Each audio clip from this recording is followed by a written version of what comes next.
It's Fabrice. Is Fabrice there? Yes. Hey, how are you, Simon? Hello. Yeah, Hi. I'm in Washington. Well, bully for you. How close to the seat of power? We're right down the road from the House of Commons, if that's what we're going to talk about. But thank you for being in Washington. That's terrific. You obviously look like you're in the West Wing. That's good. Now, and Ajit, is Ajit there as well? Yes? Yes, I'm sandwiching Fabrice on the other side of the White House. You're on the Everybody's near the White House. I'm glad the White House is surrounded by such good gay people. And then on my right immediately is Björg Sandkær. Is that how? Yes, I'm terrified of names. And at the end, Marta Forresty, who's from the ODI. Now, Fabrice, if we can start. One of the things that you're the senior country officer in the Maghreb region, so if we can kind of focus really on what you've been doing there and crucially how you've been doing it. Actually, my work doesn't have anything to do with Maghreb. I mean, my real job is on Maghreb, but I think the reason I'm here today is because of the work I did on sexual minorities, mostly in India, and also, looking at issues all over the globe. Hang on, I'll have the person who briefed me shot then. Sorry for the bum introduction. But I'm going, I know I only have 7 minutes, so I'm going to go directly into my remarks. And the first thing that I wanted to say, and which is kind of echoing what Elizabeth and Jessica said this morning, is that sexual minorities, not donors, will trigger social change on these issues in the developing world. And I wanted to quote an activist in Moscow called Igor Yasin, who said back in September in an interview that Russia needs its own Stonewall, not Western sanction. And basically his point was to say that in the 60s or in the 70s, the American LGBT community could not ask Brezhnev or Mao to lean on the US government on their behalf to introduce sanctions or refuse visa to American officials. And I think it's quite an interesting point, right? Is that even though aid donor can definitely provide some support to LGBT activists, social change will come from within. And that doesn't mean, that I'm undermining the huge efforts and courage and sacrifice that it will require from these leaders. But I really do believe that social change comes from within. And what we have seen, which is amazing, is that in Russia or in India, the backlash against sexual minorities have actually re-energized the LGBT community there. And so there is a strong hope that this will lead to much needed social change. But this being said, I really believe that international aid organizations and the private sector can play a positive role, and they can help in 4 ways, in my opinion. The first is by providing financial support to grassroots organizations, as Sunil pointed out in his presentation earlier today. And this is something that Ajit can talk about, because USAID and the US in general have started by launching the Global Equality Fund.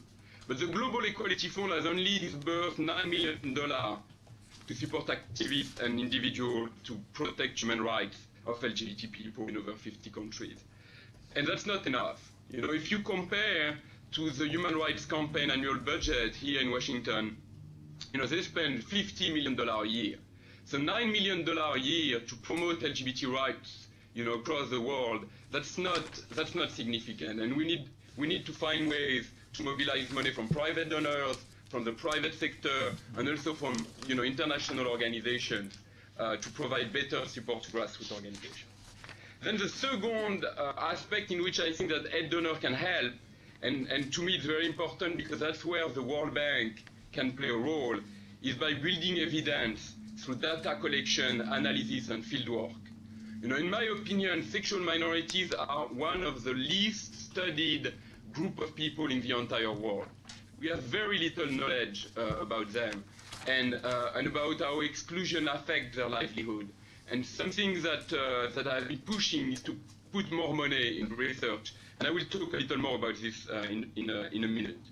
Then I do believe that we need to make the case in our technical dialogue with governments that inclusion is key to development, that you cannot reach inclusive development and sustainable development if you do not pay attention to inclusion, including of sexual minorities. And fourthly, I think, and that's kind of down the road, it's very important to think about development programs that are inclusive of sexual minorities. And, we discussed about that. Today, Sunil Pen can talk about it. When we have a vocational training program in Nepal, transgender people have difficulties access it. So we can think about how to make our development program more inclusive.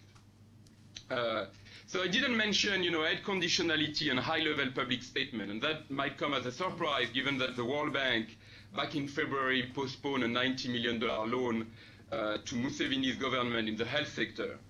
I do not believe that withholding aid on the ground of sexual minority rights violation or condemning publicly homosexuality is going to solve the issue.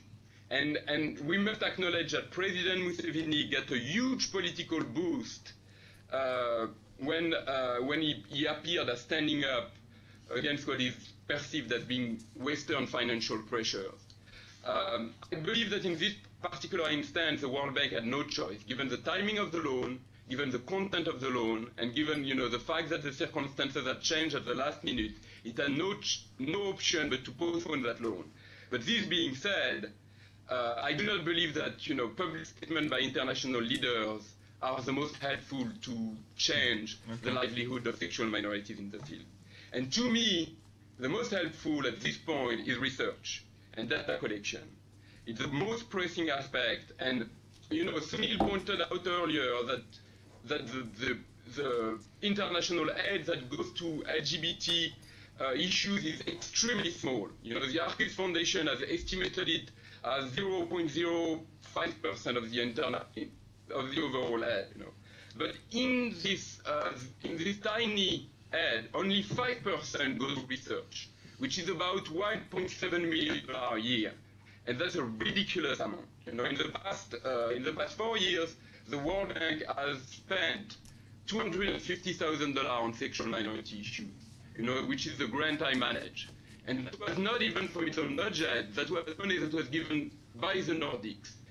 To give you another example, a comparator, when we started looking at gender as smart economics in 2007, we put on the table a $63 million action plan, to try to figure out what the links were between gender, exclusion, economic development. So there is a huge gap in terms of funding research. The World Bank has the power to generate the data that is necessary for LGBT leaders and development practitioners to become advocates of facts rather than just adopt a moralistic stance. But this will require some funds, and in my opinion, it's time to create a multi-donor fund for researching the livelihood of sexual minorities and for making the case that their inclusion is important to development. We actually published, I have two colleagues with me who work with me on this. We published a study on the cost of homophobia in India. And, that study gets criticized for many reasons, particularly internally. But I was amazed by the amount of interest it triggered, meaning that, LGBT activists felt that it was an important tool for them. So I do believe that if we provide them with evidence, we will help them make a case. But before all of that can happen, and that will be my last point, Simon, I believe that international aid organizations have to fill their own knowledge gap on sexual minorities. I mean, something that I joke about very often is that when I talk to my colleagues about transgender people, I'm talking about unicorns. They have never seen them, they've never met a transgender person in their life. And sometimes they feel that non-conforming gender identity is actually a mental issue. And when I tell them that in India, we estimate that there is between 500,000 and 1 million Hijras, they're extremely surprised, And to give you another anecdote, recently when I was discussing the cost of homophobia internally, the South Asia chief economist challenged our data. And one of the ways he challenged our data is by telling us that there would be a potentially higher heterogeneity when it comes to earning for sexual minorities, given the importance of the LGBT group in the artistic community. Meaning that because there are so many artists, in the LGBT community, he believes, that anyway we would not have the same type of income than the rest of the population. If we do not start challenging this lack of knowledge and this stereotype inside the mind of our colleagues, we will never manage to trigger interest in sexual minority issues. And one last point on this is that, everybody is gay that works on sexual minority issues. I can tell you that the three of us are gay, Ajit is gay. I cannot suspect that 90% of the people in your room in London are gay.